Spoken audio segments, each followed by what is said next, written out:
আমার প্রথম প্রশ্নটা হলো, একজন পুরুষ একজন স্ত্রীকেই ন্যায় দিতে পারে, কিন্তু কোরআন মুজিদে লেখা আছে একজন পুরুষ একের অধিক নারীকে বিয়ে করতে পারে। তাহলে তো প্রশ্ন, কোরআনে লেখা আছে একজন পুরুষ একাধিক নারীকে বিয়ে করতে পারে। হ্যাঁ, করতে পারে। তো আপনি উত্তর জানতে চান? জি। পবিত্র কোরআনে একমাত্র ধর্মগ্রন্থ যাতে লেখা আছে একজন পুরুষ একজন নারীকে বিয়ে করো। যদি অন্যান্য ধর্মগ্রন্থ পড়েন দেখবেন বেশিরভাগ ধর্মগ্রন্থগুলোতে লেখা আছে আপনি অনেক নারীকে বিয়ে করতে পারেন। যখন আপনি রামায়ণ পড়বেন, আপনার হিন্দু ধর্মের গ্রন্থ রামায়ণে লেখা আছে শ্রী রামের পিতার কতগুলো স্ত্রী ছিল? কতগুলো ছিল? অনেক। দশরথের কতগুলো স্ত্রী ছিল? কিন্তু এটা ঠিক নয়, ছিল। আপনাকে জিজ্ঞেস করছি, দশরথের কতজন স্ত্রী ছিল? কতজন ছিল? দশরথের 4টি বউ ছিল। কয়জন? 4টা। 4 জন ছিল। আপনি বললেন আমিও মানলাম ওনার 3 জন বউ ছিল।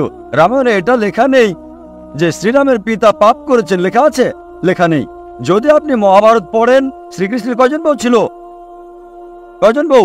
কিন্তু এটা ঠিক নয়। আমি বলতে চাই শ্রীকৃষ্ণ ভুল করেছেন। কেমন মানুষ আপনি? শ্রীকৃষ্ণকে ভুল বলছেন? সাবধানে ভাই, হিন্দুরা কিন্তু আপনাকে মারবে। শ্রীকৃষ্ণ ভুল করতে পারেন কি না? আমরা তো শ্রীকৃষ্ণকে খোদা মানি। খোদা মানেন, একেবারে ঠিক। তো খোদা ভুল করতে পারেন কি না? খোদা ভুল করতে পারেন কি না? না। আচ্ছা, আপনার শ্রীকৃষ্ণের কতজন বউ ছিল? অনেক।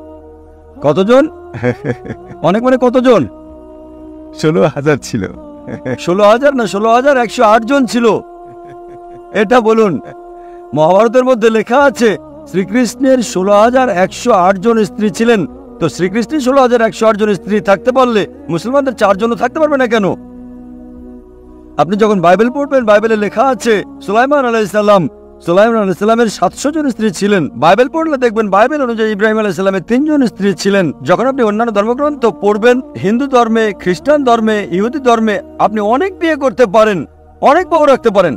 কিন্তু কোরআনে লেখা আছে সূরা নিসা সূরা নাম্বার 4 আয়াত number 3-এ, marry women of your choice in 2, 3 or 4, but if you can't do justice, marry only one. তুমি তোমার পছন্দের নারীদের বিয়ে করতে পারো 2, 3 বা 4 জনকে, কিন্তু যদি তাদের সাথে ন্যায় বিচার করতে না পারো তাহলে শুধুমাত্র একজনকে বিয়ে করো।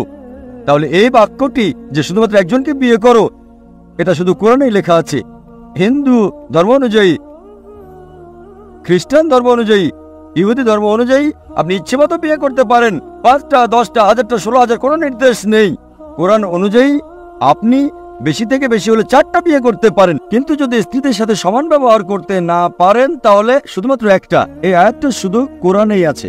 এখন দেখেন কেন ইসলামে একজন পুরুষকে একাধিক বিয়ে করার অনুমতি দেওয়া হয়েছে।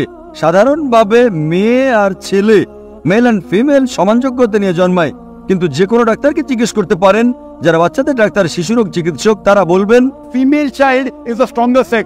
যে ফিমেল মেয়ে বাচ্চাটা ছেলে বাচ্চার চেয়ে বেশি শক্তিশালী স্বাস্থ্যগত ভাবে হয়।